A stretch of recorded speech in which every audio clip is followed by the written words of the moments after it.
اسلامیات کی فیکلٹی کے ہیڈ نے خود کہا کہ میں ایتھیسٹ ہو چکا ہوں. اور میں نے کہا کب سے ایتھیسٹ ہیں؟ اسے کافی سال ہو گئے. کہ موسٹلی لوگ کہتے ہیں مطلب اس کا کانسیپٹ بھی یہی ہے کہ ہدایت اللہ کی طرف سے آتی ہے. کیا ایسا ہے کہ مطلب کسی بھی انسان کو لائف میں کسی ٹائم پہ بھی ہدایت آ جاتی ہے، یا پھر ایک انسان کو خود اس کے لیے کچھ اسٹرگل کرنی ہوتی ہے کہ میں مطلب نمازیں ریگولر کر رہا ہے وہ اپنی کوشش سے، اور اللہ سے دعا کر رہا ہے کہ مجھے ہدایت پہ دیں؟ اور مطلب سم ٹائمز ہوتا ہے، میں نے کچھ دیکھا بھی ہے یا کچھ میرے ساتھ خود کا بھی ایکسپیرینس ہے میرا، کہ مطلب ہدایت لگتا ہے کہ مل گئی ہے، سیدھے راستے پہ چل رہے ہیں، ساری نمازیں پڑھ رہے ہیں، مطلب بہت زیادہ اس چیز کی طرف کنورٹ ہو جاتے ہیں، اور پھر سم ہاؤ کچھ چیزیں اس طرح کی ہوتی ہیں کہ انسان جو ہے وہ دنیا کی چیزوں میں دوبارہ جو ہے وہ لگ جاتا ہے، اس کی طرف سے نکل جاتا ہے. تو اس کا مطلب مجھے سمجھ نہیں آتا کہ کیا اللہ تعالیٰ ابھی اس انسان کو ہدایت دینا نہیں چاہتے، ابھی اس کا ٹائم نہیں ہے، یا اس کا مطلب ہدایت مل رہی ہے لیکن اس کے ٹیسٹ آ رہے ہیں جس میں وہ فیل ہو رہا ہے. اس چیز کو مجھے کلیئر کرنا ہے. لیکن جو اللہ سے رجوع کر رہا ہے وہ تو پہلے ہی اللہ تعالیٰ کی ہدایت کے راستے پہ ہی ہے، اللہ سے ہی رجوع کرتا ہے، نمازیں ہی پڑھتا ہے، نمازوں میں دعائیں کرتا ہے. اب تو رہی بات علم کی اور اس کاوش کے پیچھے جو کرج ہے، وہ تو سکل ہے، وہ تو ماں باپ سے نہیں سیکھ سکا تو پھر باقی جگہوں سے سیکھنی تو پڑے گی اس کو. تڑپ جو ہے نا، تڑپ وہ بہت ضروری ہے کہ آپ کو پتا ہو کہ اللہ کے لیے جو تڑپ ہوتی ہے نا، اپنے آپ کو اللہ تعالیٰ کے سامنے شرمندہ نہ ہونے کی تڑپ، وہی ہے تحفہ جس کو اللہ تعالیٰ بار بار کہہ رہے ہیں. واللہ عالم اور کیا کیا کس طریقے سے یہ ڈائیگرام چلتی ہے، مگر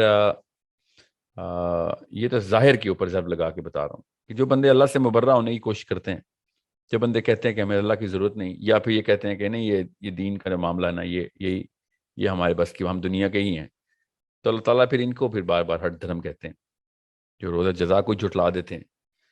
بہرحال جو بالکل ہی اپنی طرف سے فارغ ہیں کہ اللہ کو مانتے نہیں، ان کو تو ایک کیا بات کرنی، وہ تو ہدایت کا ایک اور ہی مطلب لینا پڑے گا اس کے لیے. جو آپ نے کہا نا وہ اندرونی معاملہ ہے وہ، اور وہ مسلمانوں کے اندر کوئی اللہ کو مانتا ہو. اللہ تعالیٰ نے سورہ رعد میں کہا نا کہ یہ ہاتھ اٹھاتے ہیں اور دعا کرتے ہیں کہ پانی ان کے پاس آ جائے، پانی خود تو نہیں چل کے آئے گا ان کے پاس.